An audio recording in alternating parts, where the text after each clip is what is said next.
आहे गणिताचा, व्यवहारी अपूर्णांक. आता अपूर्णांक याच्याविषयी आपण इयत्ता जे मंथनसाठी चांगली प्रिपरेशन करत असतील त्यांना 3री पासून, आणि तसं तर आपल्या पाठ्यक्रमामध्ये 4थी पासून आपल्याला एक आयडिया आलेलीच आहे की अपूर्णांक म्हणजे नेमका काय. पण तोच घटक ज्यावेळेस आपण स्कॉलरशिप ह्या परीक्षेसाठी अभ्यासत आहोत त्यावेळेस त्याची तयारी आपल्याला थोडीशी जास्त डीप मध्ये करायची आहे. तर अपूर्णांक हे तुम्हाला माहिती आहे, मूलभूत जे आहे तुम्हाला ते माहिती आहे सगळं काही, पण त्यात अजून कशा प्रकारचे प्रश्न काय ते आपण आज इथं अभ्यासणार आहोत. तर आज मी आजच्या आपल्या तासिकेमध्ये अपूर्णांकांतर्गत काही मुख्य घटकांवरती काम करणार आहे. त्यामधील घटक तुम्हाला इथे दिसतच असतील.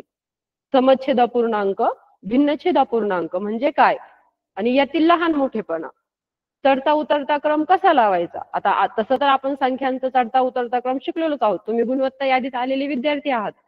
तुम्हाला खूप चांगल्या प्रकारे माहिती आहे की चढता क्रम म्हणजे काय, उतरता क्रम म्हणजे काय. पण तोच ज्यावेळेस आपल्याला अपूर्णांकामध्ये विचारले जाईल त्यावेळेस करायचं काय, तर त्याविषयी आपण एक आयडिया घेणार आहोत. त्यानंतर आहे याचीच अपूर्णांकाचीच मूलभूत क्रिया म्हणजेच बेरीज वजाबाकी गुणाकार. ठीक आहे, तर आपण एका घटकाला बघूया. त्या पहिले मी तुम्हाला एक सांगू इच्छिते, तुम्ही तर तसं सगळ्यांकडेच आपल्याकडे स्कॉलरशिपची पुस्तकं आहेत आपल्याला माहिती. तर हा जो व्यवहारी अपूर्णांक हा घटक आहे ना मित्रांनो, तो एकूण त्याला भारांश जो आहे, वेटेज जे आहे ते 14% दिलेले. म्हणजे आपल्या परीक्षेमध्ये याचे किमान 7 प्रश्न असतील. आता 7 प्रश्न तसा तर आकडा छोटा वाटतो नाही का, पण नाही, 7 प्रश्न म्हणजे 14 मार्क. आणि तुम्हाला हे चांगलं, तुम्ही स्पर्धेतून आले आहात, गुणवत्ता यादीतले आहात, तुम्हाला माहिती आहे की एक प्रश्न जरी चुकला, आपली थोडीशी त्यामध्ये काही थोडीशी छोटीशी चूक झाली तर आपण 2 मार्क गमावून बसतो. त्यामुळं, आणि गणित हा विषय एवढा सुंदर आहे ना की तुम्ही जर सराव केला, तुम्ही जर तुमच्या संकल्पना स्पष्ट करून घेतल्या, इन शॉर्ट शिक्षकांचं डोकं पूर्ण खाल्लं की नेमकं कसं काय हे जर तुम्ही केलं ना, तर नक्कीच तुम्हाला प्रत्येक घटक खूप चांगला समजेल. आणि त्यावरती तुम्ही तेवढं सराव देखील करायचा आहे बरं का. म्हणजे शिक्षकांनी शिकवलं, मी 2 प्रश्न सोडवले, 2 उदाहरणं सोडवले, माझे बरोबर आले नाही, इथपर्यंत होणार नाहीये. तुम्हाला प्रत्येक घटकाचा आणि उपघटकाचा तेवढाच सराव करायचा आहे. सराव कराल 100% तुमचं त्याचं उत्तर बरोबरच येणार. कारण की स्पर्धा परीक्षेचं एक छान काय आहे बरं, की आपल्याला कोणी विचारतं का तुम्ही कसं सोडवलंय, नाही. आपल्याला काय असतं की आपली जर पद्धत बरोबर असेल तर गणितात पद्धती खूप आहेत, बेरीजच आपण कितीतरी प्रकारे करू शकतो. बरोबर, तुमच्यातलेच काही, आता मी पण इयत्ता 4थीचा वर्ग शिकवला मागच्या वर्षी, त्यावेळेस माझे 2-3 विद्यार्थी असे होते जे हातावरती आकडेमोड करायचे. म्हणजे यावरून आपल्याला कळून येतं की तुम्ही जास्त हुशार आहात, आम्ही काय फक्त मार्गदर्शन करतो. पण तुम्हाला स्वतःवरती कॉन्फिडन्स ठेवायचा आहे. 4थीची जी स्कॉलरशिप मंथनची परीक्षा होती ती थोडीशी वेगळी होती. आता येणाऱ्या फेब्रुवारीमध्ये तुमची जी स्कॉलरशिपची परीक्षा आहे ती असणार आहे. त्यासाठी तुम्हाला सराव करायचा आहे. परत एकदा नक्कीच तुम्ही गुणवत्ता यादीत याल अशी माझी अपेक्षा आहे तुमच्याकडून, आणि एक विश्वास देखील आहे. तर बघा मित्रांनो, हा जो आपला घटक आहे याला 14% भारांश आहे, 7 प्रश्न असणार आहेत. आता हे 7 प्रश्न जे असणार आहेत ते खूप विविध उपघटकावरती आधारित आहेत. तसं तुम्ही जर त्याच्यामध्ये बघितलं तर खूप आहे, पण आज जे आपण हे करणार आहोत त्याच्यावरती पण 3 ते 4 प्रश्न येण्याची शक्यता आहे. त्यामुळे आपल्याला हे व्यवस्थित करायचंय. आता सगळ्यात पहिले अपूर्णांक. अपूर्णांक ही संकल्पना तुमची सर्वांची स्पष्ट असणार आहे. भाकरीचं उदाहरण आठवलं असेल तुम्हाला 4थीच्या याच्यातलं, बरोबर. ज्यावेळेस पूर्ण भाकरी असते आपल्याला त्यावेळेस तो पूर्णांक असतो, बरोबर, कंप्लीट असतो तो. पण ज्यावेळेस त्याचेच आपण तुकडे करतो, सामान्य एकदम जनरल भाषेमध्ये सांगायचं झालं तर ज्यावेळेस तुकडे करतो, त्यातले काही निवडतो, त्याचीच मांडणी आपण पूर्णांकामध्ये नाही करू शकत, तर त्यावेळेस अपूर्णांकाची मदत घेत असतो. आता आपला जो सगळ्यात पहिला आहे समच्छेद अपूर्णांक म्हणजे काय बरं, तसं तर नावातच आहे समछेद. सम म्हणजे सारखे, आणि छेद म्हणजे आपल्या सर्वांना माहिती आहे अपूर्णांक लिहिताना आपण वरती एक संख्या लिहितो, खाली एक संख्या लिहितो. वरती जी संख्या लिहितो तो असतो अंश आणि खाली जो लिहितो तो असतो छेद. तर बघा आता आपण काही उदाहरणं बघूयात. जसं की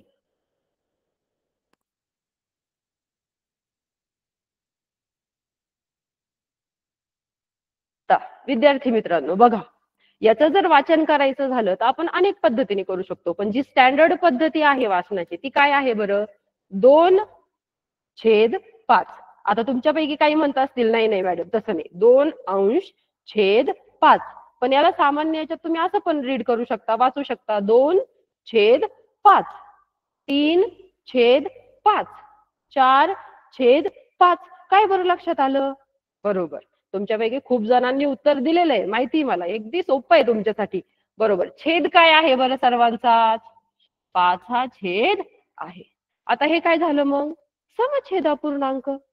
बरोबर. ज्यावेळेस समछेद अपूर्णांक असतात त्यावेळेस त्यांचा छेद काय असतो?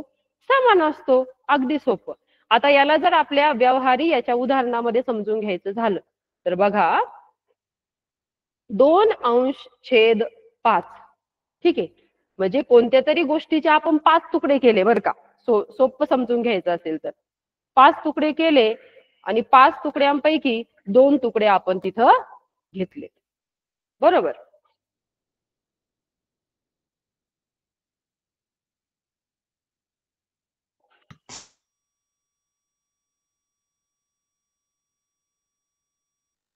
बघा, आता हे सिंपलच्या आकृतीमधून आपण एक समजून घ्यायचा प्रयत्न करूयात. याचे 5 तुकडे केले असता आपण याच्यातले किती तुकडे घेतले? 2 तुकडे ज्यावेळेस घेतले आपण त्यावेळेस त्याला लिहिणार 2/5 या रूपात. आणि तेच आपण ज्यावेळेस 3 तुकडे घेतोय त्यावेळेस आपण त्याला कसं लिहिणार? 3/5 या रूपामध्ये. आणि ज्यावेळेस आपण त्याचे 4 तुकडे 5 पैकी 4 घेतले भाग त्यावेळेस आपण काय करणार? त्याला लिहिणार 4/5 मध्ये. आणि बघा, जो कन्सेप्ट आहे की नेमका भिन्नछेद अपूर्णांक याचा लहान मोठेपणा बघायचा कसा, तो याच्यातूनच आलेला आहे. अगदी सोपं. तर ज्यावेळेस तुम्ही बघा तुमचे छेद समान आहेत आणि अंश बदललेला आहे त्यावेळेस एक नियम आपल्याला लक्षात ठेवायचा आहे. नियम काय म्हणतो? की ज्याचा अंश छोटा तो अपूर्णांक छोटा, ज्याचा अंश लहान तो अपूर्णांक लहान, आणि ज्याचा अंश मोठा तो अपूर्णांक मोठा. बघा बरं, मी 5 पैकी 2 भाग घेतले मित्रांनो. काय असणार आहे? मी जर 5 पैकी 3 घेतली त्यापेक्षा तो छोटा असणार आहे. काय असणार आहे?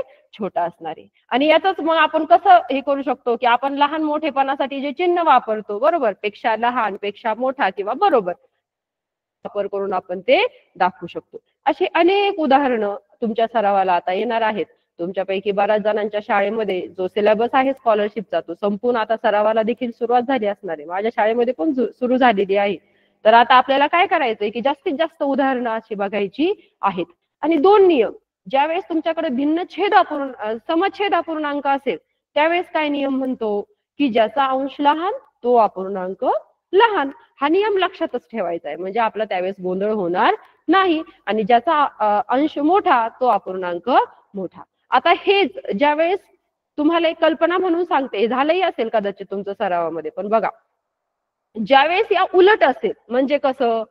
तर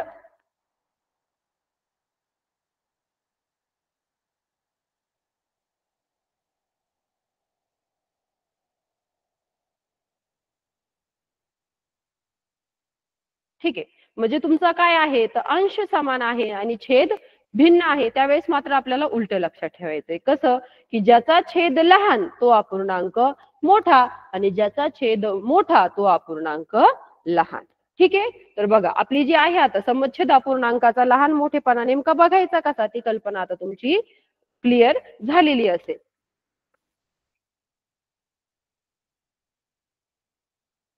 आता ज्यावेळेस भिन्न छेद अपूर्णांक असतील, बरोबर, म्हणजे तुमचा जो छेद आहे तो काय आहे? वेगवेगळा आहे. त्यावेळेस आपल्याला त्यातील काय बघायचंय? तर लहान मोठेपणा आपल्याला बघायचा आहे. भिन्न छेद अपूर्णांक म्हणजे काय बरं? की ज्यावेळेस छेद काय असतील? वेगवेगळे असतील. त्यावेळेस काय करायचं? आता 2 उदाहरणं आपण घेऊन बघूया. जसं की 2/4 आणि 3/5. काय? भिन्न छेद अपूर्णांक आहे. छेद काय आहे? वेगवेगळा आहे. एकाचा 4 आहे, एकाचा 5 आहे. बापरे, काय करायचं? काहीच नाही. याची तर ट्रिक अजूनही सोपी आहे. ठीक आहे. काय करायचं बरं? तर अंश आणि छेदचा तिरका गुणाकार हे तुम्ही काही उदाहरणामध्ये आतापर्यंत बघितलं असेल. तुम्ही पूर्ण सिलेबस मधून गेलेला आहात. त्यावेळेस काय करायचं? तर हा गुणाकार करून बघायचा. तिरका कसा? तर एकाचा अंश घ्यायचा, दुसऱ्याचा छेद घ्यायचा. 2 गुणिले 5. आता 2 पाचे 10 आणि 3 गुणिले 4. 3 चोक 12. बरोबर. हे तर खूप सोपं आहे. तर आता तुम्ही हे बघितले असता कोणती संख्या मोठी आली बरं? तर 3 गुणिले 4 हे काय आलं? मोठं आलं. तर ज्या अंशाचा गुणाकार केला असता उत्तर मोठं आलेलं आहे तो तुमचा मोठा अपूर्णांक असणार आहे. म्हणजे सिंपल. म्हणजे आता 2/4 आणि 3/5 यापैकी मोठा कोणता आहे बरं? 3/5. तर 3/5 हा अपूर्णांक काय आहे? मोठा आहे. 2/4 हा अपूर्णांक छोटा आहे. याला जर आपल्याला दर्शवायचं झालं तर मग कसं दाखवू शकतो? चिन्हांचा वापर करून. लहान मोठेपणा दाखवण्यासाठी आपण चिन्ह वापरतो की नाही? पेक्षा लहान, पेक्षा मोठा आणि बरोबर. आता कोणता मोठा आहे बरं? आता माझी मुलं तर म्हणतात, त्यांना पहिले पण त्यांच्या सरांनी खूप छान शिकवलं. ते म्हणतात मगरीचं तोंड. मोठं ज्याच्याकडे असेल ना तो मोठा. तर मग त्यामुळं कोणता 3/5 हा अपूर्णांक काय आहे? मोठा आहे 2/4 पेक्षा. ठीक आहे मित्रांनो. तर मी आशा करते की तुम्हाला आता समछेद अपूर्णांक आणि भिन्नछेद अपूर्णांक याचा लहान मोठेपणा कळाला असेल. तर हा अशा प्रकारे आपण तो करू शकतो. आता दुसरा प्रश्न आहे चढत्या उतरत्या क्रमाचा. तो देखील आपला थोडासा यामध्ये झालेला आहे बरं का मित्रांनो. पण बघा, चढता उतरता क्रम ज्यावेळेस आपण संख्यांचा लावतो त्यावेळेस काय असतं बरं? की संख्यांचा चढता उतरता क्रम लावत असताना आपण बघतो, स्थान बघतो बरोबर. एकक, दशक, शतक एकक सारखे असतील तर आपण दशकाकडे जाऊयात किंवा उलटी ऑर्डर सुद्धा आपण फॉलो करू शकतो. शतक जर सारखे असतील तर आपण दशक बघतो, दशक सारखे असतील तर एकक बसतो. हेच आपण सहस्त्र, दशसहस्त्र कितीही पर्यंत बघू शकतो. आता हेच अपूर्णांकामध्ये कसं करायचंय? कन्सेप्ट तोच आहे. चढता क्रम म्हणजे काय बरं? चढणे. एकंदरीत काय? चढणे म्हणजे छोट्या संख्येकडून मोठ्या संख्येकडे जाणे. आणि उतरता क्रम म्हणजे काय? तर मोठ्या संख्येकडून लहान संख्येकडे जाणे. बरोबर. म्हणजे आपल्या डोक्यामध्ये हे फिट ठेवायचंय बरं का. चढता क्रम म्हणजे काय? सगळ्यात पहिले येणारी संख्या जी असणार आहे ती लहान असणार आहे. आणि उतरता क्रम म्हणजे काय? सर्वात मोठी संख्या जी आहे ती पहिले सुरुवातीला येणार आहे. तर हा अपूर्णांकांचा कसा बघायचा? चढता उतरता क्रम. तर आपण एक छोटंसं 2-3 उदाहरणं बघूया. त्यावरून तुम्हाला समजेलच. आता हा पण चढता उतरता क्रम कशाचा लावायचा आहे? तर त्याचाच समछेद अपूर्णांक आणि भिन्नछेद अपूर्णांक यांचा आपल्याला चढता उतरता क्रम लावायचा आहे. तर जसं की आपण समजा उदाहरण घेतलं काय की 2/3, 3/3, 4/3, 11/3 आणि 7/3. आता बघा मित्रांनो, गणित तुमच्या समोर आहे. असेच आता विचारतात त्यावेळेस 4-5 तरी असतात अपूर्णांक आणि मग त्यांचा तुम्हाला चढता किंवा उतरता क्रम लावायचा असतो. आता आपल्याला हे तर माहिती आहे, चढता म्हणजे लहानापासून मोठ्याकडे, उतरता म्हणजे मोठ्याकडून लहानाकडे. ठीक आहे. आता ज्यावेळेस आपण समछेद अपूर्णांक म्हणजे काय, भिन्नछेद अपूर्णांक म्हणजे काय, त्यावेळेसच मी तुम्हाला लहान मोठ्यापणाची पण थोडीशी संकल्पना दिलेली आहे. ज्यावेळेस तुमचे इथं काय आहेत बरं? अंश काय आहेत? बरोबर. काय आहेत? वेगवेगळे आहेत. आणि छेद 3च आहे ना. सर्वांचा छेद काय आहे? 3. काय नाव याचं? समछेद अपूर्णांक. घाबरायचं नाही त्या शब्दाला. गणिती सगळ्या संकल्पना खूप सुटसुटीत आणि छान असतात. फक्त तुम्ही काय करायचंय? लक्षात ठेवायचंय. बघा आता मी याच्यासाठी एक नियम सांगितला होता तुम्हाला. काय बरं नियम? आठवलं? बरोबर. जर सगळे छेद काय असतील? सगळ्या अपूर्णांकाचे छेद समान असतील तर ज्याचा अंश लहान तो अपूर्णांक लहान. सोपं आहे, सरळ आहे याचा नियम. आणि ज्याचा अंश मोठा तो अपूर्णांक मोठा. आता चढता क्रम म्हणजे काय बरं? लहानाकडून मोठ्याकडे. सांगा मग तुम्ही, यामध्ये सर्वात लहान कोणता आहे? बरोबर. काय आहे? 2/3 हा काय असेल? सर्वात लहान असणार. आणि सर्वात मोठा? Very good. किती असणार? 11/3. आलं. आता बघा मित्रांनो, आता 2 नंतर आपल्याला माहितच आहे 1-2 पक्के आहेत की नाही आपले. 2, 3, 4, 7, 11. बरोबर. एवढं तर फिक्स आहे. 2, 3, 4, 7, 11. फक्त आता च म्हणजे चढता बरं का, हे लक्षात ठेवा. आता चढता म्हणजे काय करायचं? लहानाकडून मोठ्याकडे. मग लहान संख्या मी सगळ्यात पहिले काय लिहिणार सांगा बरं? बरोबर. किती? 2/3. त्यानंतर काय येईल? 3/3. त्यानंतर 4/3. त्यानंतर 7/3 आणि त्यानंतर 11/3. झाला. झाला चढता क्रम. आता उतरता क्रम तुम्ही तुमच्यापैकीच काही जण म्हणले असतील, मॅडम कशाला काढत बसायचे, त्याच्या उलट लिहा की. तर बरोबर. पण तुम्ही ज्यांनी उत्तर दिलं नाही याच्या उलट लिहा म्हणून, त्यांची ही संकल्पना जी आहे चढत्या आणि उतरत्या क्रमाची ती काय आहे, खूप क्लिअर आहे, म्हणून तुमचं लगेच उत्तर आलं. बाकीच्या विद्यार्थ्यांनी देखील काहींना होतं की काय घटक सुरुवातीपासून नाही कळाले ना, अरे मला चौथीला काय सांगितलं ना, माझं लक्ष नव्हतं, काहीतरी असणार आहे कारण, मला समजलं नाही. तर मग त्याला मात्र हा घटक चौथी शिकवा, 5वी शिकवा, 6वी शिकवा, त्याला काय वाटणार आहे, अवघड वाटणार आहे. पण विद्यार्थी मित्रांनो, कोणतीच गोष्ट न कळता सोडून द्यायची नाहीये. हे प्रशिक्षण पण त्याच्यासाठीच चालू आहे, की हे जे मार्गदर्शन चालू आहे त्याच्यासाठीच चालू आहे, की तुमचा जो घटक कुठेतरी राहिलाय मागे, त्याचं कुठून तरी तुम्हाला कोणत्या तरी मार्गदर्शकाकडून त्याची जी आहे सिंपल याच्यामध्ये त्याचं सगळं काही भेटावं आणि मग तुम्ही त्याच्यावरती वर्क करा. ठीक आहे. तर बघा आता चढता क्रम कळाला, उतरता क्रम उलट लिहू. ठीक आहे, चला उलट लिहून काढ. उतरता क्रम कसा काय येईल बरं मग? सगळ्यात पहिले सोपं, 11/3, 7/3, 4/3, 3/3 आणि 2/3. व्हेरी गुड, कळालं. आता हे कशासाठी झालं बरं? समच्छेद अपूर्णांक असते. म्हणजे उद्या ज्यावेळेस तुम्हाला, उद्या म्हणजे फेब्रुवारीमध्ये ज्यावेळेस तुमच्या समोर पेपर येईल त्यावेळेस सगळ्यात पहिले तुमचं लक्ष कशाकडे? प्रश्नाकडे 100% पाहिजे. त्यावेळेस तुम्ही त्याच्यामध्ये चांगलं स्कोर करू शकता. मग प्रश्न कसं? प्रश्न अगदी 100% कॉन्सन्ट्रेशननी वाचायचा आणि एकदा का तुम्हाला त्याच्यातून कळालं की मला काय विचारलंय, तुमचं उत्तर असं चुटकीमध्ये म्हणतो ना आपण, तसं अगदी इन अ स्नॅप तुमचं त्याचं उत्तर निघणार आहे. ठीक आहे. तर त्यासाठी आपल्याला काय करायचंय? सराव करायचाय. ऐका, आज माझा तास होईल, सगळं काही होईल, पण सगळ्यात महत्वाचं आहे सराव. या पहिलेही खूप मार्गदर्शन आपले चालू आहेत कितीतरी महिन्यापासून, तुम्हाला खूप सारे घटक शिकवून झालेत, वर्गामध्ये शिकवतायत, शाळेमध्ये तेच चालू आहे. मग कुठं आपलं काही कमी पडायला नको, म्हणून सराव करायचा आहे मित्रांनो. ठीक आहे. 2-3 तास वेगळे काढायचे दिवसभरामध्ये आणि सराव तुमचा झाला पाहिजे. सराव जितका होईल तेवढे प्रश्न तुम्ही अगदी सिंपल याच्यामध्ये सोडू शकता, तुम्हाला तो पेपर अवघड वाटणारच नाही. तसं तर शिष्यवृत्ती स्पर्धा परीक्षेचं एक स्वरूप काय असतं बरं? 2 परीक्षा असतात आपल्या. आपण एक देतो पॅटची परीक्षा, दुसरी देतो शिष्यवृत्तीची परीक्षा. पण तुम्हाला माहितीये, एक परीक्षा आपल्याला शिकवणारी आहे आणि दुसरी परीक्षा आपल्याला चुकवणारी आहे. कसं?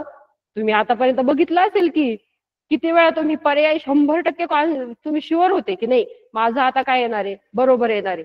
पण ज्या वेळेस नंतर शिक्षकांनी स्पष्टीकरण सांगितलं आणि तुमचा हात जो आहे तो डोक्याला लागला, लागला की नाही?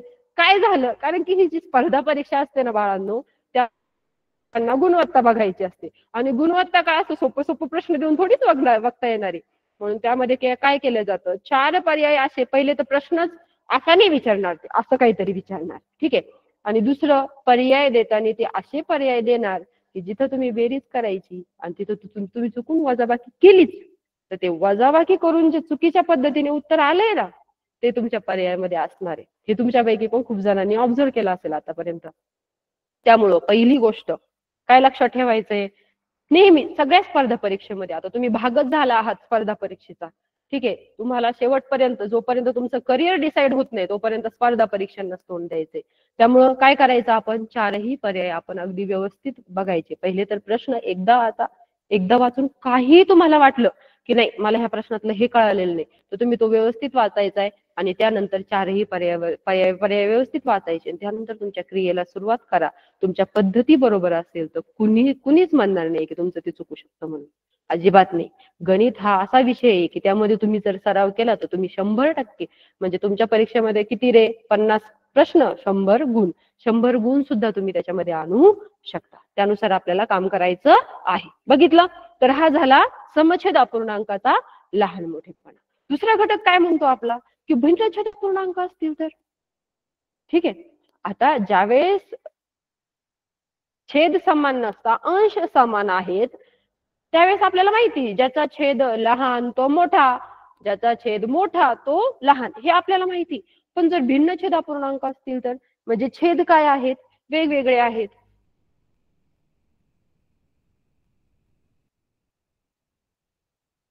तर त्यावेळेस नेमकं काय करायचं?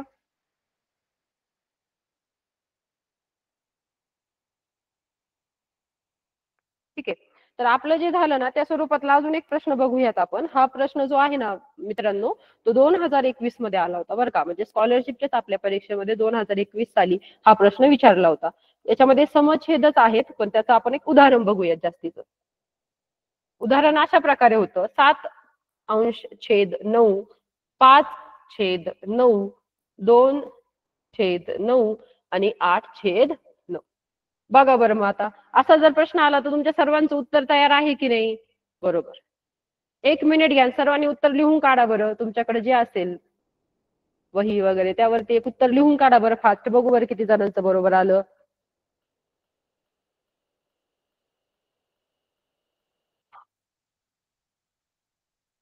बघा तर सोपं आहे. समछेद अपूर्णांक आहेत ज्याचा अंश लहान तो लहान ज्याचा अंश मोठा तो मोठा. तर आपल्याला सगळ्यात पहिले काय सांगितलंय चढता क्रम लावायला सांगितलं. आता हे उदाहरण जे आहे ना ते याच्यावरच आहे चढता उतरता क्रम असेल पण याला अजून जास्त अवघड ते बनवू शकतात. ते कसं ते मी तुम्हाला सांगते. बघा आता सगळ्यात पहिले काय सांगितलं चढता क्रम लावा किंवा काही केसेसमध्ये सांगते उतरता क्रम लावा. आता आपली आयडिया जी आहे ती संकल्पना जी आहे ती क्लिअर आहे याची. तर मग आपण चढता क्रम लावूया. चढता क्रम कसा? चढत्या क्रमामध्ये सगळ्यात पहिले कोण? लहान का मोठा? लहान बरोबर. तर मग आता सगळ्यात पहिले लहानापासून मोठ्याकडे 2/9 5/9 8/9. चुकलं का? चुकलं का मॅडमचं? बरोबर. काय आहे 7/9 आणि 8/9. ठीक आहे. इथपर्यंत आलं सगळ्यांचं बरोबर. Very good. तर पण याला अवघड कसं करतात परीक्षेमध्ये? तर इथपर्यंत थांबत नाहीत मित्रांनो. ते गुणवत्ता बरोबर शिष्यवृत्ती चुकवणारा प्रश्न. तर काय करणार या चढता क्रम लावल्यानंतर ते कोणत्याही संख्येची तुम्हाला बेरीज विचारणार. काय विचारणार? बेरीज. तर मग त्यांनी विचारली पहिल्या व तिसऱ्या संख्येची बेरीज. ठीक आहे. तर अशा प्रकारे वाढू शकतात. ही संकल्पना जी आहे मी तुम्हाला सांगतेय पण आता ही स्पष्ट केव्हा होणार आहे आपली ज्यावेळेस मी तुम्हाला या अपूर्णांकामधला बेरीज हा घटक शिकवेल ना त्यावेळेस होईल. पण सध्या मी तुम्हाला फक्त सांगते की स्वरूप कशा प्रकारे अवघड केलं जाऊ शकतं कसं ते बदलू शकतं. तर त्यांनी सांगितलं पहिल्या आणि तिसऱ्या. आता पहिली आणि तिसरीच विचारतील म्हणून असं काय आहे का? नाही. कोणतीही विचारू शकता तो. पहिल्या आणि शेवटच्या पहिल्या आणि दुसऱ्या तिसऱ्या आणि चौथ्या नाही का? कधी कधी तिसऱ्या आणि दुसऱ्या. तर बेरीजच्या वेळेस तुम्ही कन्फ्युज व्हायला नको. तुमचा क्रम बरोबर असेल तर मात्र तुमचं उत्तर बरोबर येणार. आणि त्यामुळे कन्फ्युज नाही व्हायचं. सगळ्यात पहिले हे बघायचं की चढता क्रम विचारलाय की उतरता क्रम विचारलाय त्यानंतर आपल्याला करायचं. ठीक आहे. इथपर्यंत क्लिअर झालंय सर्वांचं? ओके. बघा आता आपण समछेद अपूर्णांक आणि भिन्नछेद अपूर्णांक ह्या दोघांचाही लहान मोठेपणा बघितलाय. चढता उतरता क्रमही बघितलाय. आता अपूर्णांक कळाले. ठीक आहे. त्यानंतर अजून एक कन्सेप्ट असतो बाळांनो सममूल्य अपूर्णांक. ठीक आहे. आता सममूल्य अपूर्णांक हे सुद्धा तुमचं क्लिअर पाहिजे बरं का. कारण की आजकाल मध्ये ना त्याच्यावरती प्रश्न वाढले. तुम्ही मिशन आरंभ मध्ये पण बघितलं असेल ना तर यावरती प्रश्न वाढलेले आहेत. आता सममूल्य अपूर्णांक म्हणजे काय बरं? बघा आता ज्या वेळेस मी अर्धा म्हणते काय लक्षात येतं बरं? अर्धा.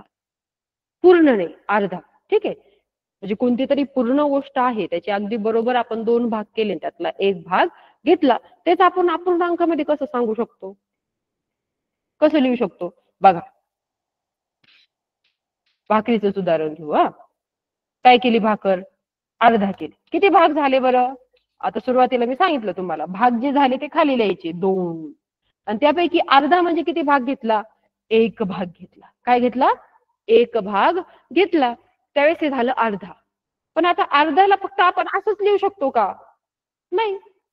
नाही लिहू शकत ना. चला तुमची आवडती गोष्ट घेते मोबाईल. 4 मोबाईल तुमच्या समोर ठेवले. किती ठेवले? 4. मजाच झाली ना 4 मोबाईल म्हणजे. तर 4 मोबाईल पैकी मी म्हटलं अर्धे घ्या बरं. किती घ्याल तुम्ही? बरोबर. तुमच्यापैकी बऱ्याच जणांनी सर्वच जणांनी एकंदरीत उत्तर बरोबर दिलं असेल. त्याचं उत्तर आहे 2. म्हणजे किती? तर 4 पैकी तुम्ही किती घेतले? 2 घेतले. म्हणजे काय घेतले तुम्ही? अर्धे घेतले की नाही? तर अर्धा म्हणजेच 1/2 यालाच तुम्ही कसं लिहू शकता रे? 2/4. हे आपण समजून घेतलं उदाहरणातून. पण याला अशा आपण कितीतरी याचे सममूल्य अपूर्णांक काढू शकतो. कसे काढायचे? आता याच्यामध्ये हे आहे की अंश जितक्या पटीने वाढतोय ना छेदही तितक्याच पटीने वाढायला हवा. मग आता 2चं 4 करताना आपण काय करतो?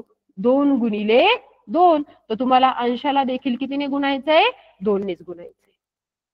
आलं? बे एक बे, बे दुने 4. ठीक आहे. आता अजून एक सममूल्य अपूर्णांक काढा बरं याचा. काही तुमची बर्थडेट घ्या. 4-5 बर्थडेट असेल ना कुणाची तरी. तर चला 5 बर्थडेट आहे समजा एखादी. तर आपण अंशाला देखील 5नीच गुणणार, छेदाला देखील 5नीच गुणणार. तर काय उत्तर येईल बरं आपलं? 5 एक 5, 5 दुने 10. तुमच्याकडले काय म्हटले असतील टीचर? बे पंचे 10. ठीक आहे बाबा, गुणाकारामध्ये दोन्ही चालतं.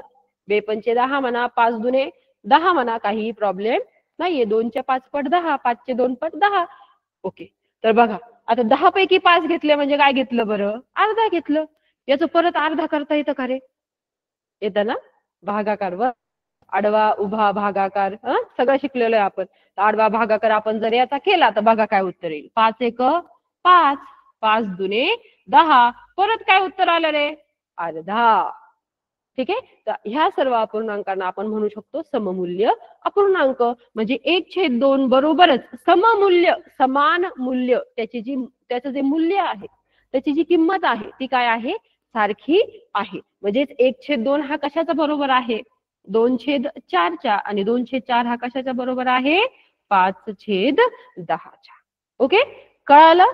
बरं, आता मग तुमच्याकडे लवकर याचे 2 वरती लिहिते थोडस बाळांनो, म्हणजे तुम्हाला दिसेल.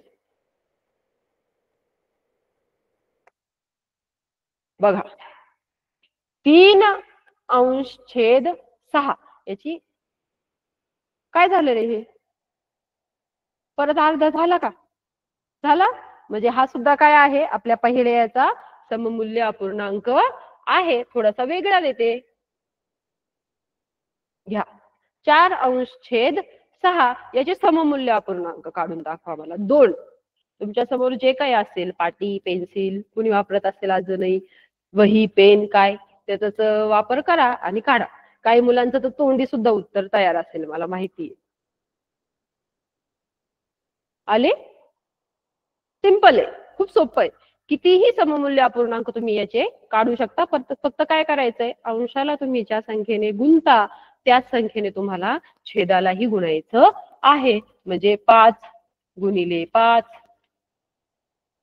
5 चोक 20, 5 सक 30.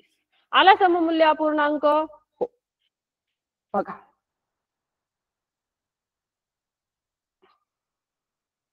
6 चोक 24, 6 6 36. तर अशा प्रकारे तुम्ही कोणत्याही अपूर्णांकाचा सममूल्य अपूर्णांक काढू शकता. आणि यावरती प्रश्न विचारण्याची जी आहे ती जास्त येत्या काळामध्ये जास्त स्कॉलरशिपचं वाढलेलं आहे. त्यामुळे हा घटक जो आहे हा आपला क्लिअर असायला हवा. चला, तर आता बघा समछेद अपूर्णांक म्हणजे नेमकं काय, भिन्नछेद अपूर्णांक म्हणजे नेमकं काय, त्यांचा लहान मोठेपणा कसा करायचा, त्यानंतर चढता उतरता क्रम कसा लावायचा, हे आपलं झालेलं आहे. तर आता आपण वळूयात बेरजेकडे. आता करता येते. आता कितीही अंकी बेरीज द्या तुम्हाला, तुम्ही जे 5वीचे विद्यार्थी आहात सध्या ते 5, 6, 7 अंकी बेरीज देखील खूप छान पद्धतीने करू शकता. 1, 2 नाही तर 3, 3, 4, 4 संख्या जरी दिल्या तर तुम्हाला काही त्याच्यात चुकणार नाही. पण ज्यावेळेस हीच बेरीज वजाबाकी गुणाकार ज्यावेळेस अपूर्णांकामध्ये येते त्यावेळेस त्याचे नियम थोडेसे वेगळे आहेत. ठीक आहे, तर काही नाही, सरावाने सगळं काही होतं बरं का. तुम्ही जर बेरजेचे पण काय करायचं असतं माहिती का, आज आपल्याला घटक शिकवला, आज आता हजारे मॅडमने शिकवले अपूर्णांक, आज मी 2-4 गणित त्याचे बघितले, उद्या दुसरे सर आले वर्गात दुसरं काहीतरी झालं त्याचे 2-4 गणित बघितले झालं, असं करून चालत नाही. तर प्रत्येक घटकाचा जो सराव आहे तो पुन्हा पुन्हा व्हायला पाहिजे. म्हणजे आपलं दृढीकरण त्याच्यामध्ये होतं आणि मग आपलं त्यामध्ये काही चुकायची शक्यता राहत नाही. आणि तुमचंच नाही आमचं सुद्धा होतं. म्हणजे अगदी मी 4थीचा वर्ग शिकवतीये, बरेच दिवस झाले मी 5वीकडे ढुंकून नाही बघितलं. काय माणूस वेगळा नाही, तुम्ही तसे आम्ही आहोत. आमचं काम मार्गदर्शन करणे. कसं होतं, काळाचा थोडासा हे पडला की विसरतं माणूस. पण तोच विसर नको पडायला मी विद्यार्थी मित्रांनो. त्यामुळे तुम्हाला काय करायचंय, तुम्हाला प्रत्येक घटकाचा उपघटकाचा सराव वारंवार करायचा आहे, जेणेकरून आपल्याला जे हवंय ते आपलं साध्य होईल. ठीक आहे, तर बेरजेकडे वळूयात. आता अपूर्णांकाची बेरीज म्हणजे काय, आता ही पण 2 प्रकारे, जसं आपण म्हटलं ना समछेद अपूर्णांक भिन्नछेद अपूर्णांक, हे आपलं राहणारच आहे बरं का चालू, कारण की ह्याच 2 अपूर्णांकावरती सगळं काही बघायचं होतं आपल्याला. ठीक आहे. तर बेरीज, आता समछेद अपूर्णांकाची बेरीज सोपी, अगदी सोपी, पण भिन्नछेद थोडंसं वेगळे. तर आपण दोन उदाहरणं घेऊयात. एक समछेद अपूर्णांकाचं घेऊयात, दुसरं भिन्नछेद अपूर्णांकाचं घेऊयात. बघा, ज्यावेळेस समछेद अपूर्णांक असेल त्यावेळेस काय आहे बरं, की कोणतंही उदाहरण घ्या तुम्ही, 3/5 अधिक 9/5. चिन्ह दिसलं रे दिसलं की आपल्याला कळतं की काय करायचंय म्हणून, बरोबर. बेरीज. तर आता आपल्याला यावेळेस पण एक नियमच लक्षात ठेवायचा आहे. तसं तर हे उदाहरणावरून आपण बघितलं, भाकरीचं बघितलं. बघा बरं बाळांनो, एकूण तुकडे किती आहेत? 5. बदललेत का एकूण तुकडे? नाही. एकूण तुकडे किती आहेत? 5. अरे तुकडे 5 केलेत, ठीक आहे. आता हा तसं तर काय झालं इथं, हा वेगळा कन्सेप्ट आला थोडा. कोणता? पूर्णांकयुक्त अपूर्णांक. ठीक आहे.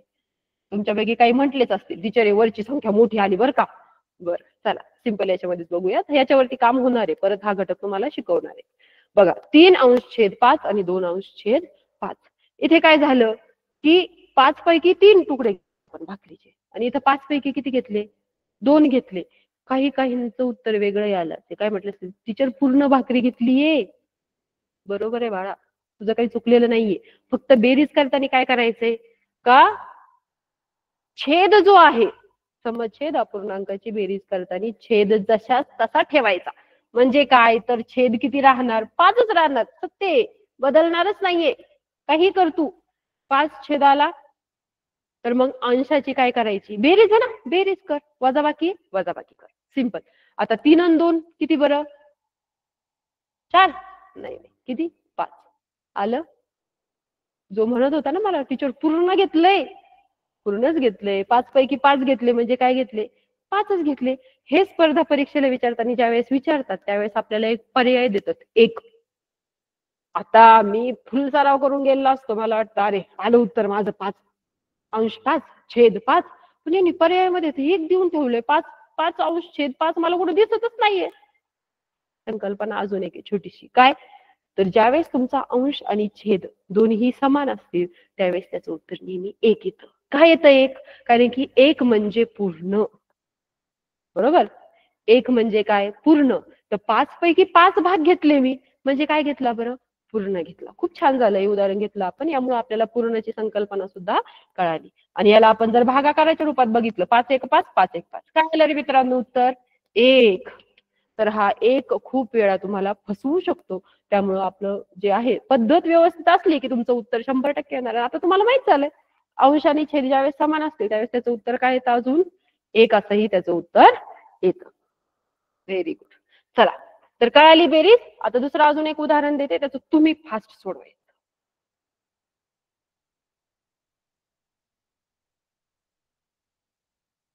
करा लवकर, उत्तर काढा तुमच्या वहीवरती, पाटीवरती, काय असेल ते, तोंडी. स्पर्धा परीक्षा विचारत नाही बरं का उत्तर कसं आलं, फक्त बरोबर उत्तर यायला पाहिजे. आणि तिथं रंगवताना काही चुकी व्हायला नको, बरोबर पर्यायाला आपण वर्तुळ करायला हवं. तर बघा, 7/11, 8/11 याची बेरीज केली असता किती येईल? 7 आणि 8. अरे 7 2 आणि 1 15 असंही केलंय काही जणांनी ना, बरोबर. किती? 15/11. ठीक आहे. तर अशा प्रकारे याचं उत्तर येईल.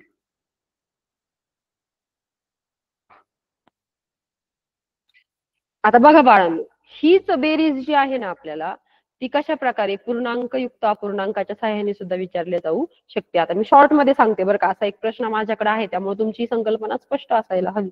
बघा, अशा प्रकारे असतं. यालाच आपण इंग्लिश मध्ये काय म्हणतो रे?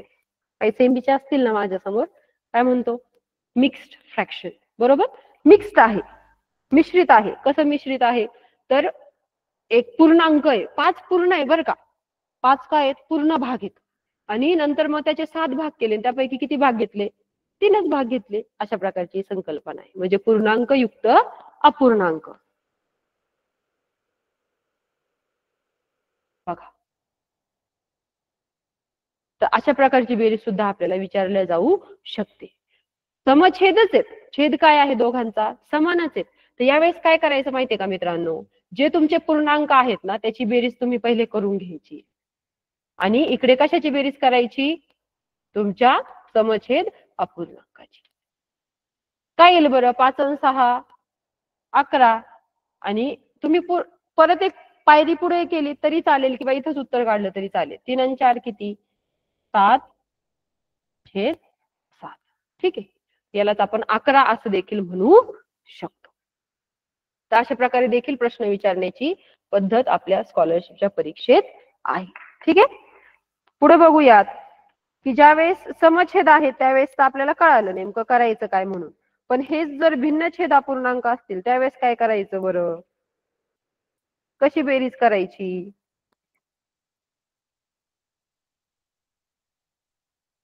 ती आपण कशी करणार, भिन्न छेद अपूर्णांक आहे बघा कशा प्रकारे असू शकतो.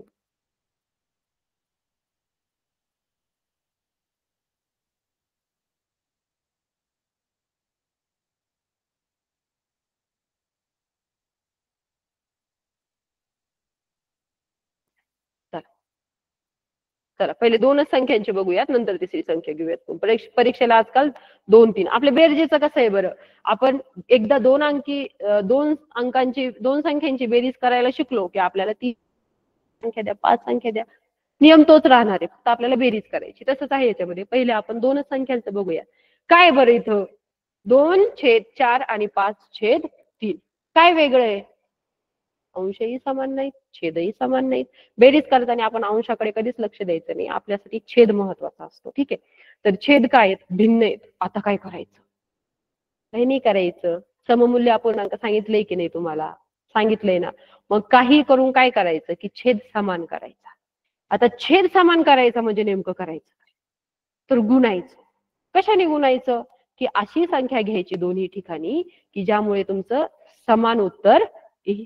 ठीक आहे, तर आता 4 आणि 3 ह्या दोन्ही संख्यांची पट बघितल्या असता, पाढे बघितल्या असता, मला सांगा बरं दोघांच्याही पाड्यात एखादा सारखा नंबर येतो का रे, सारखी संख्या येते का. 4 4 दुने 8, 4 त्रिक 12, 3 3 दुने 6, 3 त्रिक 9, 3 चौक 12 आली. 12 होती ना, म्हणजे याला मी 12 करू शकते, यालाही करू शकते. पण आपल्या सममूल्य अपूर्णांकामध्ये पण मी सांगितलं तुम्हाला काय करायचंय, ज्यावेळेस तुम्ही खाली कशाने तरी गुंता छेदाला त्यावेळेस तुम्हाला अंशाला देखील तसं सोडून चालणार नाही, तेवढ्या पटीने त्याला सुद्धा वाढवायचं आहे. तर मग आता काय करू शकतो आपण बघा, माहिती आहे तुम्हाला,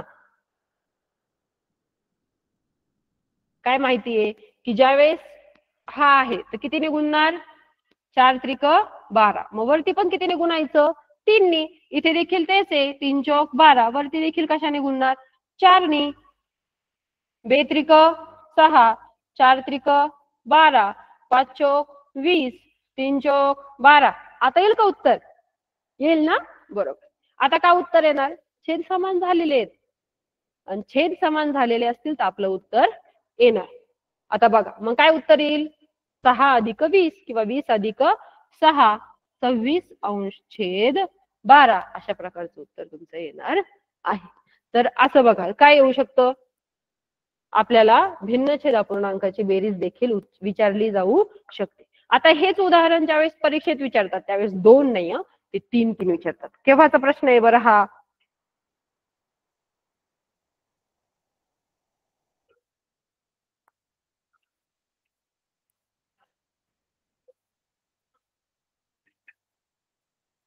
ठीक आहे. म्हणजे विचारायचं कसं विचारलं त्यांनी,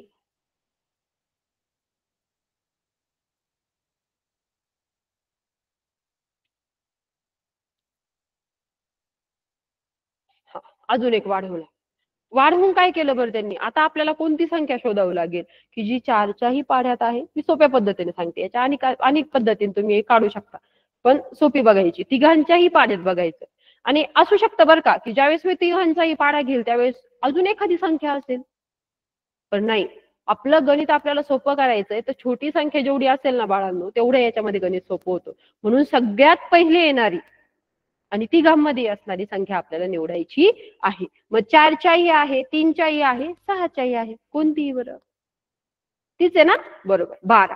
पण 12 कसे येतात, ज्यावेळेस मी 6ला कितीने गुणते त्यावेळेस 12 येतात बरं, तर मी ज्यावेळेस 6ला 2 नी गुणते त्यावेळेस उत्तर काय येतं 12. मग 4ला पण किती गुणायचं 2 नी. 3ला किती गुणायचं 4 नी. मग वरती पण किती गुणायचं 4 नी. 4ला किती गुणायचं 3 नी. खूप सोपं आहे बघा.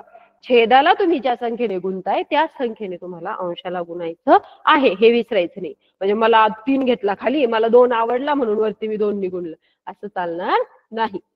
फिक्स आहे की काय, जितक्या पटीने तुम्ही अंश वाढवलाय तेवढ्याच पटीने छेद वाढवायचा आहे. जितक्या पटीने तुम्ही छेद वाढवलाय तितक्याच पटीने तुम्हाला अंश वाढवायचा आहे. बघा 3 त्रिक 9, 4 त्रिक 12, 4 चोक बरोबर 16, 3 चोक 12 अधिक 4 दुने 8, 6 दुने 12. झाले समछेद झाले. समछेद अपूर्णांक झालं की कसा सुटका होते नाही का सगळ्या याच्यातून, कळालं आता. समछेद अपूर्णांक आले ना, पण इथपर्यंत येणं हे खूप महत्वाचं आहे विद्यार्थी मित्रांनो. आणि हे कसं येणार, हे सरावातून येणार. जेवढा जास्त सराव तुम्ही करणार, जेवढी जास्त आकडेमोड करणार, जेवढे वेगवेगळे उदाहरणं तुम्ही घेणार, तेवढं तुम्हाला हे सोपं जाणार. मग काय करावं लागेल, झाला छेद समान, तर छेद काय बरं तोच राहील, फक्त वरती काय होणार का सगळ्यांची बेरीज 9 अधिक 16 अधिक 8. ठीक आहे, आलंय काही जणांचं उत्तर बघा. 16 अधिक 9 अधिक 8 किती झाले बरं, 9 न 8 17, 17 आणि 6 23 बरोबर. 23 ची 3 हातचा आलाय 1 1 आणि 1, 23 ची 3 हातचे आले 2 2 आणि 1 3 म्हणजे 33 अंश छेद 12. अशा प्रकारे आपलं उत्तर याचं येईल. कळालंय, एकदा परत नजर फिरवा बरं पूर्ण उदाहरणावरती.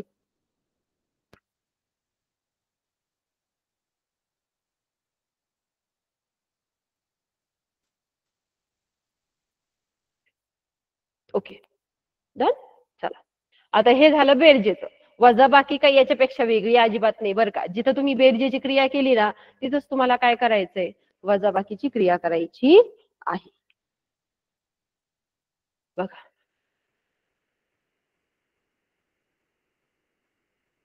सोपं उदाहरण घेऊयात पहिले. ठीक आहे, तर काय करणार, छेद काय आहे समान आहे, अंश वेगवेगळे आहेत, काय करणार बरं, बरोबर छेद जशाच तसा ठेवायचा, फक्त काय करायची अंशांची वजाबाकी करायची. बघा मग 7 मधून 5 गेले 2 आणि छेद काय राहील तुमचा 12. याचं अजून एखादं उत्तर येऊ शकतं का रे, बघा बरं, काहीच आलं असेल येऊ शकतं ना, बरोबर. बेक बे बेसक 12 म्हणजे याचं सममूल्य अपूर्णांक काय असेल 1 अंश छेद 6, जो की पर्यायामध्ये असणार आहे. बरोबर. आपण ज्यावेळेस उदाहरण संग्रह सोडवतो त्यावेळेस आपलं हे उत्तर पण शिक्षकांना बरोबर द्यायचंय. बरोबरच आहे, तो संक्षिप्त रूप नाही केलं त्याचं, ठीक आहे काही प्रॉब्लेम नाही. पण स्पर्धा परीक्षेमध्ये, स्कॉलरशिप सारख्या परीक्षेमध्ये, मिशन आरंभ सारख्या परीक्षेमध्ये काय होतं बरं, की पर्यायामध्ये हा नसतोच कुठे. मला वाटतं माझं चुकलं, नाही चुकलं नाहीये, फक्त काय केलंय त्याचं संक्षिप्त रूप त्यांनी पर्यायामध्ये दिलेलं आहे, जे की आहे 1 अंश छेद 6. आता वजाबाकी कळाली. याच ठिकाणी काय होऊ शकतं की याचा जो छेद आहे तो काय असेल वेगवेगळा असेल, भिन्न छेद असतील. ठीक आहे, तर मग इथं समजा आहे 3, इथं समजा आहे 5, काय करणार,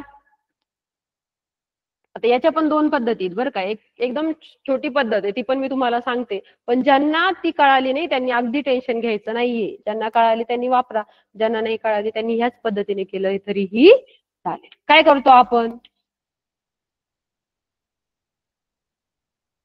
तर इथे काय करायचंय, इकडच्या छेदानी मी इकडे गुणणार. 3 गुणिले 5 7 गुणिले 5 3 गुणिले 5 आणि इकडे काय 3, तर यांनी मी इकडे गुणणार गुणिले 3 गुणिले 3. आता बघा 7 गुणिले 5 7 5 35, ठीक आहे. 3 5 15 5 त्रिक 15 5 त्रिक 15, ठीक आहे. आला, तर काय झालंय बरं, तर छेद आता समान झालेले आहेत. मग काय करायचं, छेद जशाच तसा ठेवायचा, म्हणजे छेद काय राहणार आहे तुमचा 15. आणि तुम्हाला अंशांची वजाबाकी करायची आहे. बेरजेमध्ये आपण बेरीज करत होतो, याच्यामध्ये आपल्याला काय करायची, वजाबाकी करायची. तर आलंच असेल तुमचं 20 उत्तर आलंय. बरोबर. 20 20/15. ठीक आहे. काय आलं, 20/15. याचं संक्षिप्त रूप काढा बरं फास्ट. काय येईल, चुकवण्यासाठी दिलेला पर्याय. ठीक आहे. काय येईल बरं, 20 आणि 15.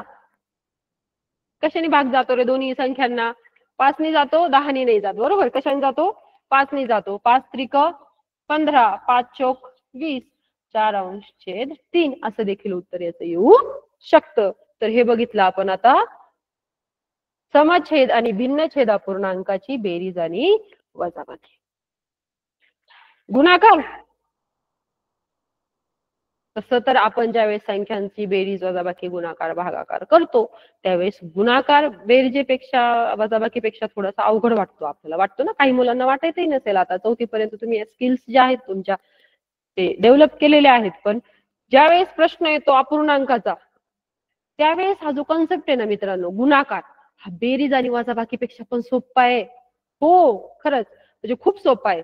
काहीच नाही याच्यामध्ये. पट होते ना, तर सममूल्य अपूर्णांकामध्ये काय केलं आपण, अंशाला गुणलं, छेदाला गुणलं. तेच करायचंय. बघा कसं, कोणतंही उदाहरण येऊ द्या, अगदी सोपं. आता चिन्ह बघा बरं का तुम्ही,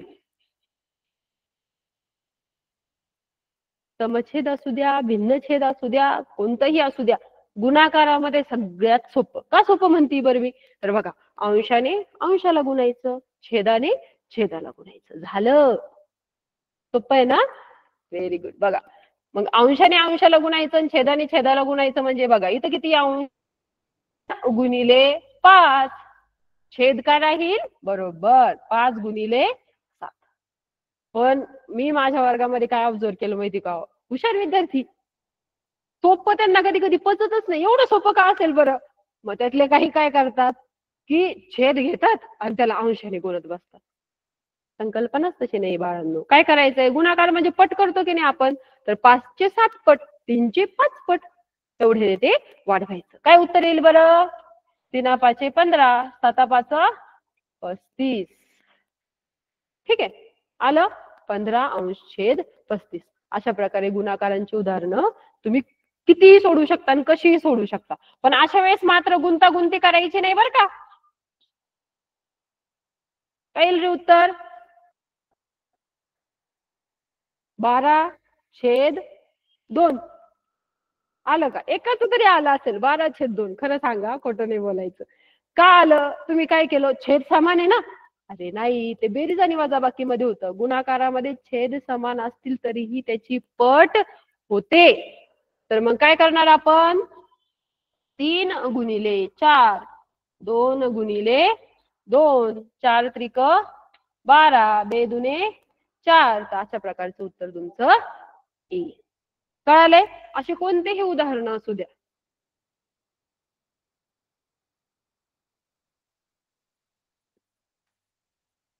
बघा बाळांनो, तर अजून एक प्रश्न घेऊयात आपण. आता मला वाटतंय तुमचं समछेद अपूर्णांक, भिन्नछेद अपूर्णांक झालंय क्लिअर. समछेद अपूर्णांक, भिन्नछेद अपूर्णांक, त्यांचा लहान मोठेपणा, लहान मोठेपणा म्हणजेच त्याचा वापर करून चढता उतरता क्रम लावायचा आहे. त्यानंतर त्यांची बेरीज, वजाबाकी आणि गुणाकार, सगळ्या संकल्पना इथे रिवाइज केलेल्या आहेत. ठीक आहे. वेळेचे असतं म्हणून आपण काही कमी उदाहरणं घेतलीत, पण यात हेच सगळे नियम तुम्ही लक्षात ठेवा, सराव करा, तुमचा स्वतःचा नियम सुद्धा बनू शकतो. हो, मी हे ऑब्झर्व केलंय. विद्यार्थी कधी कधी मला देखील सांगतात की शिक्षक, टीचर याचा असं नाही, असं सुद्धा आपण करू शकतो. तुम्ही हुशार असता, आम्ही फक्त मार्गदर्शन करतो. ठीक आहे. तर बघा, परीक्षेमध्ये मात्र आता हे संकल्पना तुमच्या स्पष्ट झाल्या, सगळं सगळं सगळं ठीक आहे. पण परीक्षेमध्ये काय होतं की आपल्याला हे सगळं कधी कधी एकाच गणितात सुद्धा वापरावं लागतं.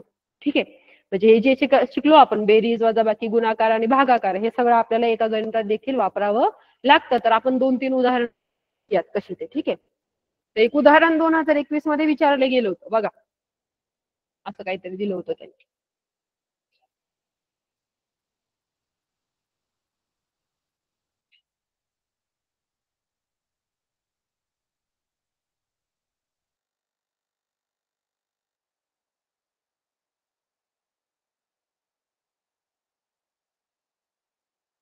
समछेद अपूर्णांकाची बेरीज. ठीक आहे. आता ज्यावेळेस सराव जास्त होईल त्यावेळेस तुमच्या एक गोष्ट लक्षात येईल, ज्यावेळेस अपूर्णांक तोच दिलाय आणि कितीतरी वेळा दिलाय तर पट करायची. सिंपल. किती वेळा? 1 2 3 4 5 6. बेरीज आहे बरं का, छेदाची पट नका करू, फक्त अंशाची. तर अंश किती तुमचा? 4. 4 ची किती पट झाले? 6 पट. आणि 3 जशाच तसा. मग 4 छक 24 आणि 3. ठीक आहे. तर अशा प्रकारे याचं पुढे जाऊन अजून काय होऊ शकतं आता सांगितलं ना तुम्हाला संक्षिप्त रूप. 3 एक 3, 3 8 24. म्हणजे याचं उत्तर 8 किंवा 8 अंश छेद 1. कारण की सर्वच पूर्णांकाच्या छेदामध्ये 1 असतो. तर याचं उत्तर 8 किंवा 8 अंश छेद 1 असं सुद्धा आपण म्हणू शकतो. तर अशा प्रकारे उदाहरणांना काय करतात ते एक वेगळी, म्हणजे आपण जे शिकलोय त्यालाच एक वेगळी दिशा देतात आणि उदाहरणं विचारतात. त्यामुळे घाबरून जायचं नाही. आपल्याला जे कळालंय ते त्याच्यामध्ये आपण अप्लाय करायचे. अजून एक उदाहरण घेऊया ज्यामध्ये काय विचारले? मिक्स विचारले. म्हणजे कसं की दोन ऑपरेशन्सला, दोन मूलभूत क्रियांना त्यांनी एकत्र केले. कसं बघा. 7 अंश छेद 4 अधिक 3 अंश छेद 4 गुणिले 4 अंश छेद 3. ठीक आहे. तर अशा प्रकारे ते विचारलं जाऊ शकतं. आता बघा मित्रांनो, दोन क्रिया एकत्र आले का आपल्याला कंशे भागू बेव बरोबर शिकलोय सगळे. त्यावेळेस पदावली तुम्ही शिकला आहात. चौथीच्या पण आरंभासाठी तुम्हाला शिकवली गेली. ठीक आहे. तर ज्यावेळेस ह्या क्रिया एकत्र येतात त्यावेळेस आपल्याला एक नियम आहे. आणि त्या नियमानुसार काय म्हणतो आपण, कोणत्या क्रिया पहिले केल्या तर मग ते सोपं जातं आपल्यासाठी किंवा बरोबर येतं. आता इथं बेरीज आणि गुणाकाराची क्रिया आहे. दोन क्रिया एका गणितात आल्या. कोणती क्रिया करणार बरं पहिले? बरोबर. काय करणार? गुणाकार. तुमच्यातल्या सगळ्यांनीच उत्तर दिलं असेल जवळपास. बरोबर. गुणाकार. तर मग काय करायचं? आता सांगितलं तुम्हाला. काय करायचं? बरोबर. तर काय मग आपण आता इथे 7 अंश छेद 4 जशाच तसा ठेवला. 3 चौक 12, 4 त्रिक 12. ठीक आहे. आलं? इथपर्यंत आलं सर्वांचं? Very good. बघा आता छेद वेगवेगळे आले. 12 आणि 4. काय करणार? छेद समान करणार. बरोबर. पण आता इथे पण आहे बरं का, काही काही काय करत बसतात, ह्या 4ला 12 ने गुणतात, ह्या 12ला 4 ने गुणतात. कशाला? पहिले थोडासा अजून थोडासा जास्त विचार करा बरं. तुमच्यातले काही याचा अवलंब देखील करत असतील. 4च्या पाड्यात 12 आहे की नाही? 4चा 12 होतो ना. 4च्या 3 पट किती? 12. मग ह्या 12ला कशाला हात लावताय? 4च्या 3 पट 12. कसं होईल मग? याच्या 3 पट केले, याच्याही 3 पट केले, अधिक पुढचं जसं तसं लिहून घ्या. 4 त्रिक 7 त्रिक 21, 4 त्रिक 12. बरोबर. तर अशा प्रकारे किती? 12 12 21 आणि 12 33 छेद 12. अशा प्रकारे आपलं उत्तर येऊ शकतं. याला जर संक्षिप्त रूप द्यायचं झालं तर काय होईल बरं? 3 एक 3, 3 एक 3, 3 चौक 12 म्हणजेच 11 अंश छेद 4 असं देखील उत्तर आपलं याचं येऊ शकतं. तर अशा प्रकारे आपण बघितलंय की वेगवेगळे काय आपण वेगवेगळ्या उदाहरणांवरती याचा वापर करून ते अगदी छान प्रकारे सोडवू शकतो. बघा. त्यानंतर अजून एक गणित घेऊयात आपण.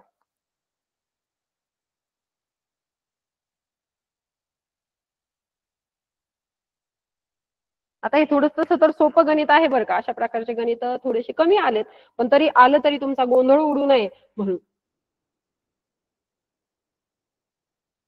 याचा सममूल्य अपूर्णांक सांगितले की नाही बाळांनो मी तुम्हाला? ठीक आहे. म्हणजे यातच काय सममूल्य अपूर्णांक आपल्याला याच्यामध्ये शोधायचा आहे. आणि तुम्हाला आकृतीच्या रूपात दिले ते.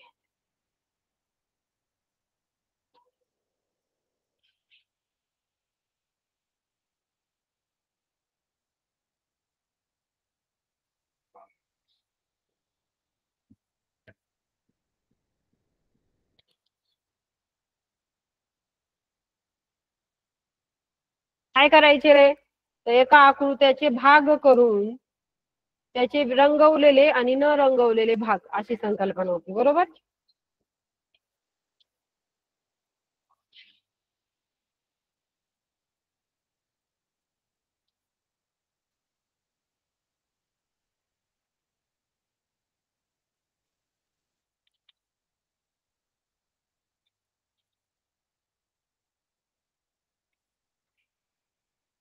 बघा, तर घाबरायचं नाहीये. तुम्हाला काय वाटतं, अरे बापरे 12, 60, इथे बघा ना, काय शब्द सममूल्य. काय आहे? सममूल्य. आता सममूल्य अपूर्णांक ज्यावेळेस छोटा दिला असेल ना बाळांनो, त्यावेळेस गुणतो आपण, आणि ज्यावेळेस मोठा दिलेला आहे ना, त्यावेळेस काय करायचं? संक्षिप्त रूप करायचं. आता याचं सममूल्य काय होऊ शकतो? 12 एक 12, 12 पाचे 60. होतंय? होतंय का? बघा मग 5 भागातला किती भाग घेतलाय? एकच भाग घेतलाय. अशी कोणती आकृती ही आहे का? तर नाही. कारण की यामध्ये 4 भागामधला एक भाग निवडलाय, म्हणून ही येणार नाही. 1, 2, 3, 4, 5. 5 भागामधला किती भाग घेतलाय?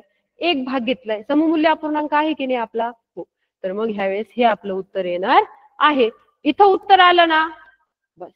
दुसरीकडे काहीही करायचं नाही. स्वतःवरती कॉन्फिडन्स ठेवायचा, कारण की स्पर्धा परीक्षा जी असते ती आपल्या वेळेवरती असते. त्यामुळं आपण काय करायचंय, त्याला वेळेमध्ये ते सगळं काही आपल्याकडून व्यवस्थित सुटल्या जाईल याच्यावरती भर द्यायचा आहे, आणि लवकरात लवकर आपलं काय करायचंय, उदाहरणांना सोडवायचं.